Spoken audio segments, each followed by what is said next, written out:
छोटे से गांव में दो दोस्त रहते थे, अली और आरिफ।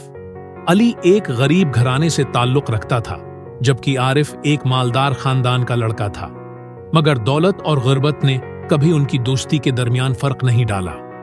अली और आरिफ बचपन से ही एक दूसरे के साथ थे। वो हमेशा एक दूसरे के दुख दर्द में शरीक होते थे और एक दूसरे की खुशियों में खुश होते थे।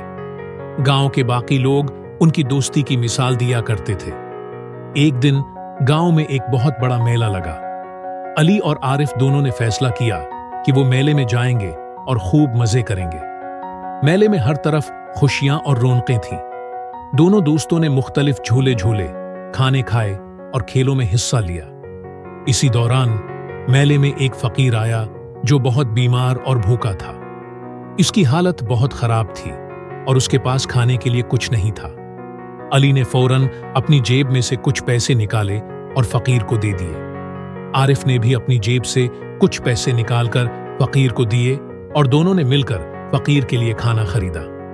फकीर ने उन दोनों को दुआ दी और कहा, अल्लाह तुम्हारी दोस्ती को हमेशा कायम रखे और तुम्हें हमेशा खुश रखे। दोनों दोस्त बहुत खुश हुए और दिल में ये इरादा किया कि वो हमेशा एक दूसरे के साथ इसी तरह मोहब्बत और खुलूस के साथ रहेंगे। वक्त गुजरता गया और दोनों दोस्तों की दोस्ती और भी मजबूत होती गई। जब भी कोई मुश्किल वक्त आता, वो एक दूसरे के साथ खड़े होते।